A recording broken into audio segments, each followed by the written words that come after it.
സുഗമോദേവി സീരിയലിന്റെ ഇന്നത്തെ എപ്പിസോഡ് റിവ്യൂയിലേക്ക് എല്ലാവർക്കും സ്വാഗതം. അങ്ങനെ ദേവികയാണെങ്കിൽ ശാരികയുടെ കാര്യങ്ങൾ ഒന്ന് തീരുമാനിച്ചുറപ്പിക്കാനായിട്ട് വീട്ടിലേക്ക് പോകുന്നുണ്ട്. അവിടെ വെച്ച് ശാരികയാണെങ്കിൽ സത്യങ്ങളെല്ലാം പറയുകയാണ്. തനിക്കൊരു പ്രണയമുണ്ടെന്നും താൻ അയാളെ മാത്രമേ വിവാഹം കഴിക്കത്തുള്ളൂ എന്നും ഇപ്പോ ആളാരാണെന്ന് വ്യക്തമാക്കാൻ ശാരിക വെളിപ്പെടുത്തുന്നു. ഇത് കേട്ട് രാധികയും മാധവനും അതുപോലെ ദേവിക എല്ലാവരും ആകെ തകർന്നു പോകുന്നുണ്ട്. കാരണം മുരളിയോടും അതുപോലെ തന്നെ ഗൗരിയോടും നവീനോടും എല്ലാവരോടും എന്ത് പറയുമെന്നറിയാതെ ആകെ വല്ലാതെയാവുകയാണ്. എന്തായാലും ഈ സമയം പ്രഭാവതി നന്ദനോട് പറയുന്നുണ്ട് ദേവികയെ വിളിക്കണം, എന്നിട്ട് അവിടുത്തെ കാര്യങ്ങൾ എന്തായി ചോദിക്കണം എന്നൊക്കെ. അങ്ങനെ നന്ദൻ ദേവിയെ വിളിക്കുന്നുണ്ട്. ആദ്യം ദേവി ഫോൺ എടുക്കുന്നില്ല. പെട്ടെന്നാണ് ഇസബല്ല നന്ദന്റെ ഫോണിലേക്ക് വിളിക്കുന്നത്. ദേവി തിരിച്ചു വിളിക്കുമ്പോൾ ഇസബല്ല വിളിച്ച് ഫോൺ ബിസി ആയിരിക്കുകയാണ്. അങ്ങനെ ഇസബല്ല കാര്യങ്ങളൊക്കെ ചോദിക്കുന്നുണ്ട്. ദേവിക അടുത്തില്ല എന്നും അവൾ വീട്ടിലേക്ക് പോയിരിക്കുകയാണെന്നൊക്കെ പറയുമ്പോൾ നന്ദനോട് കൂടുതൽ അടുത്ത് സംസാരിക്കാനായിട്ട് ഇസബല്ല ട്രൈ ചെയ്യുകയാണ്. അങ്ങനെ ദേവിക വിളിക്കുമ്പോഴൊക്കെ തന്നെ ബിസി ആവുന്നുണ്ട്. ദേവിക്കാണെങ്കിൽ അത് ആകെ വല്ലാത്തൊരു വിഷമം വരികയാണ്. കാരണം ആരോടാണ് സംസാരിക്കുന്നതെന്ന് ദേവിക്ക് വ്യക്തമാണ് അത് ഇസബല്ല തന്നെ ആയിരിക്കുമെന്നും. അങ്ങനെ ഇസബല്ലയാണെങ്കിൽ നന്ദൻ എന്നിട്ട് ദേവികയെ വിളിച്ചില്ലേ എന്നൊക്കെ ചോദിക്കുമ്പോൾ ദേവിത ഇപ്പൊ വിളിച്ചുകൊണ്ടിരിക്കുകയാണ്. ഇസബല്ല ഫോൺ വെച്ചാലാണ് എനിക്ക് ദേവിയുടെ കോൾ അറ്റൻഡ് ചെയ്യാൻ പറ്റുള്ളൂ എന്ന് പറയുമ്പോൾ ഓഹോ, അപ്പൊ ദേവി വിളിക്കുമ്പോൾ അതിനേക്കാൾ കൂടുതൽ പ്രാധാന്യം എനിക്കാണോ നന്ദൻ തരുന്നത്?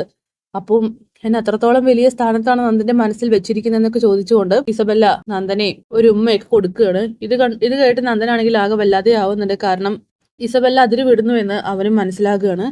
അങ്ങനെ ഫോൺ വെച്ചതിന് ശേഷം നന്ദൻ തിരിച്ചു വിളിക്കുന്നുണ്ടെങ്കിൽ ദേവിക ഫോൺ എടുക്കുന്നില്ല. ഇസബല്ലയാണെങ്കിൽ തൻ്റെ ഒരു സ്വപ്നലോകത്താണ്. കാരണം നന്ദൻ ദേവി വിളിച്ചിട്ടും ഫോൺ കട്ട് ചെയ്ത് തന്നോട് സംസാരിച്ചതിൽ അവൾ ആകെ സന്തോഷവതിയാണ്. പിന്നീട് ദേവികയാണെങ്കിൽ കാര്യങ്ങളൊക്കെ തന്നെ മുരളിയോട് സംസാരിക്കുകയാണ്. ശാരികയുടെ കാര്യങ്ങൾ ഇങ്ങനെയാണ്, ഇനി എന്ത് ചെയ്യണമെന്ന് അറിയില്ല മുരളിയേട്ടാന്നൊക്കെ പറയുമ്പോൾ ഞാനിത് ഗൗരിയോടും പറഞ്ഞിട്ടില്ല. ഗൗരിയോട് പറഞ്ഞാൽ അറിയാമല്ലോ, അവളും അവളുടെ വീട്ടുകാരെല്ലാവരും ഒരുപാട് പ്രതീക്ഷയിലാണ്. ശാരികയെ അവൻ അത്രത്തോളം സ്നേഹിക്കുന്നുണ്ട്. എങ്ങനെ പറയുമെന്നും അറിയുന്നില്ല. പക്ഷെ ശാരികയ്ക്ക് ഒരു കാര്യം ചെയ്യാമായിരുന്നു ദേവി, അത് നേരത്തെ കാലത്ത് അറിയിക്കാമായിരുന്നു. അല്ലെങ്കിൽ ഇത്രയും പ്രതീക്ഷ ആർക്കും ഉണ്ടാവില്ലായിരുന്നു എന്നൊക്കെ പറയുമ്പോൾ ഇനി എന്ത് പറയാനാ മുരളിയേട്ടാ? ഇനി ഒന്നും പറഞ്ഞിട്ട് കാര്യമില്ല. അവളാണെങ്കിൽ ആളാരാണെന്നും പറയുന്നില്ല. ഞാനും ചോദിച്ചപ്പോഴും ശാരിക അത് പറഞ്ഞില്ല. അതൊക്കെ പോട്ടെ, എന്റെ മനസ്സിൽ മറ്റൊരു പ്രശ്നം കൂടിയുണ്ട്. എനിക്കിനി ആരോടതൊക്കെ തുറന്നു പറയേണ്ടതെന്ന് അറിയുന്നില്ലെന്ന് പറഞ്ഞുകൊണ്ട് ദേവികയാണെങ്കിൽ ഇന്നലെ നടന്ന കാര്യത്തെക്കുറിച്ച് പറയുന്നു. ഇസബല്ല നന്ദനെ വിടാതെ പിടികൂടിയിരിക്കുകയാണ്. ഞാൻ വിളിച്ചിട്ടും നന്ദൻ ഫോൺ ഓഫ് ചെയ്യാതെയാണ് അവളോട് സംസാരിച്ചുകൊണ്ടിരുന്നത്. ഇത് കേട്ട് മുരളി പറയുന്നുണ്ട്, നമ്മൾ ആരും വിചാരിക്കാത്തതിന് അപ്പുറത്തുള്ള ബന്ധമാണ് ഇസബല്ലയും നന്ദനും തമ്മിൽ.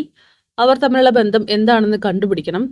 മുരളിയേട്ടാ, ഇപ്പോ ആ ഇസബല്ലയുടെ നിയന്ത്രണത്തിലാണ് നന്ദു. അവൾ എന്ത് പറയുന്നുമോ അത് മാത്രമേ നന്ദു ചെയ്യത്തുള്ളൂ. അതുപോലെ തന്നെ നന്ദന്റെ എല്ലാ നിയന്ത്രണവും അവളുടെ കയ്യിലാണ്. ഭാര്യയായിട്ടുള്ള തനിക്ക് ഒരവകാശമില്ല എന്ന് പറയുമ്പോൾ എനിക്ക് മനസ്സിലാവുന്നുണ്ട് ദേവി, അവന്റെ പോക്കത്ര ശരിയല്ല. എന്തായാലും നമുക്ക് നോക്കാം, കണ്ടുപിടിക്കണമെന്നൊക്കെ മുരളി തീരുമാനിക്കുകയാണ്. പിന്നീട് സിദ്ധു ആണെങ്കിൽ റെഡി ആയിട്ട് പാർട്ടി ഓഫീസിലേക്ക് പോകാൻ നിൽക്കുമ്പോഴാണ് ഒരു കോൾ വരുന്നത്. അയാളാണെങ്കിൽ അത് അറ്റൻഡ് ചെയ്യുന്നുണ്ട്. മറ്റാരുമല്ല, RK നായരാണ്. അയാൾ പറയുകയാണ്, ഇന്നാണ് എൻ്റെ പ്ലാന്റിന്റെ ഉദ്ഘാടനം. തിരി തെളിയിക്കുന്നുണ്ട്. അതിലൊരു തിരി തെളിയിക്കേണ്ടത് സിദ്ധാർത്ഥൻ സാറാണ്. കാരണം സിദ്ധാർത്ഥൻ സാറിന്റെ മരുമകളാണല്ലോ പ്ലാന്റിന് എനിക്ക് അനുമതി തന്നതെന്നൊക്കെ പറയുമ്പോൾ സിദ്ധു ആണെങ്കിൽ ആകെ നാണം കെടുകയാണ്. അങ്ങനെ സാർ വരില്ലേ, സാർക്ക് വേണ്ടി വെയിറ്റ് ചെയ്യും, സാർ വേണം അത് തിരി കൊളുത്തി ഉദ്ഘാടനം ചെയ്യാനെന്ന് പറഞ്ഞുകൊണ്ട് വീണ്ടും നായരാണെങ്കിൽ സിദ്ധാർത്ഥനെ ചൊടിപ്പിക്കുകയാണ്. അങ്ങനെ സിദ്ധു ആണെങ്കിൽ വളരെ ദേഷ്യത്തോട് കൂടിയിട്ട് ഫോൺ വെക്കുന്നുണ്ട്. എന്തായാലും അപമാനത്തോട് കൂടിയിട്ട് അയാൾ നീറിക്കൊണ്ടിരിക്കുകയാണ്. കാരണം താൻ ഒരിക്കലും ഇങ്ങനെ ഒരു അവസ്ഥ ഫേസ് ചെയ്യേണ്ടി വരുമെന്ന് സിദ്ധു കരുതിയിട്ടില്ല. അപ്പൊ കാത്തിരിക്കാം കിടിലൻ എപ്പിസോഡ്സിനായിട്ട്. Bye bye.